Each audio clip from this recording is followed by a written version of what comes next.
स्टेजवर खूप लोक बसले आहेत, त्या काही माझे प्रश्न आहेत. किती परिषदेला तुमचे मुलं शिकल्या सवरले जातात?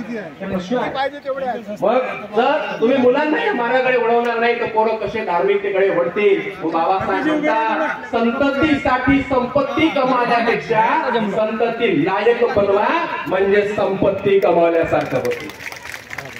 धन कितीही कमावलं, लेकरांना संस्कार नाही दिले, डोळ्यात देखत वाटोळ करणार आहे.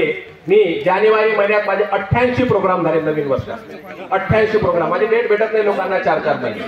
फुल बिझी असतो. एकच काम माझं धम्माचा प्रचार आणि प्रसार. आणि मी घराघरात जातो, झोपडी झोपडीत जातो. मोठ्या मोठ्या सभेला गेलंच पाहिजे. माझी अशी काही मला कशी असं वाटत नाही. माझ्या जर एखाद्या आजीनं बोलावलं, साहेब येता काय माझ्या घरी, तर मी तिच्याही घरी जातो. कारण का आज आम्ही मोठ्या स्टेजमध्ये जातो, लोक येतात, स्टेजवर मोठे मोठे वक्ते अभ्यास करून तुमच्यावर बोलतात आणि बसलेला श्रोता वर्ग टाळ्या वाजवते. अरे वा काय बोलले जीवने साहेब. पण काय बोलले? दोन बोलण्यात अर्थ आहे. काय बोलले आणि काय बोलले. टाळ्या वाजून काय बोलले फक्त प्रशंसा करत असाल, सगळं डोक्यावरून गेलं. मी येताना मी साहेब बोलत होते का येता कार्यक्रमात आणि घरी जाता. घरी जाऊन काम करायचं आहे, प्रचार माध्यमाशी जोडायचं आहे, लोकांना एकत्र करायचं आहे. याच्यासाठी आपल्यासाठी जुन्या पिढीनं खूप चांगलं योगदान दिलं. आजोबानं झेंडे लावले, मोठ्या बापानं विहार बनवले, बापानं पुतळे लावले. आपलं काम काय शिल्लक आहे? न पुतळे बांधायचं, न विहार लावायचं, न झेंडे लावायचं. एकच काम शिल्लक दिसते, त्या ठिकाणाहून धम्माच्या तत्वज्ञानाचा प्रचार आणि प्रसार करण्याचं. हे काम मी आणि माझी पिढी जर करणार नाही तर मात्र येणारी पिढी आम्हाला दोष दिल्याशिवाय राहणार नाही. म्हणून काम फार मोठं आहे, जबाबदारी मोठी आहे, एकट्याचं काम नाही. आणि म्हणून मी अगदी शेवटच्या मुद्द्याकडे घेऊन चालतो आणि माझ्या विषयाला विराम देतो. जो ग्रंथ बाबासाहेब आंबेडकरांनी लिहिला आणि ज्या धम्मपदाला समर्पण केला, ते धम्मपदाचे 4 वाक्य जर आपल्या समाजाला समजले असते तर आज जरा व्यवस्था आपली वेगळी राहिली असती. काय आहे ते वाक्य? ऐकून घ्या.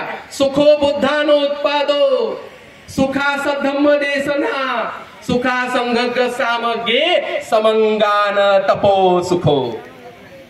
किती लोकांना अर्थ येते ज्याचं त्याला माहित.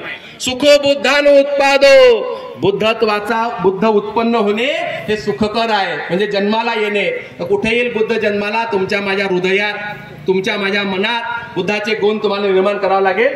हे सुखकर आहे. त्याही पेक्षा सुखकर आहे सद्धम्माची देशना.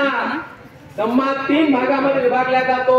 खंड 3, भाग 3, प्रकरण त्याच्यामध्ये खंड 3, भाग 3, भाग 4, भाग 5. धम्म म्हणजे काय, अधम्म म्हणजे काय, सधम्म म्हणजे काय. धम्म म्हणजे नीती, नैतिकता, सदाचरण. अधम्म म्हणजे अनीती आणि सधम्म म्हणजे धम्माची सधम्माची कृती करा आणि स्वतःला तुम्ही सधम्माकडे घेऊन जा. हे सुख आहे. त्याच्यानंतर आहे सुखा संघ संघानं राहिलं. वटखडी येथील ऐतिहासिक धम्म परिषदेला 2 आणि 3 फेब्रुवारीला दरवर्षी या ठिकाणी मोठी गर्दी होत असते. या ठिकाणी विविध ठिकाणावरून भंतेजी येत असतात आणि भंतेजी आपल्या धम्म उपासकांना धम्मदेशना देतात.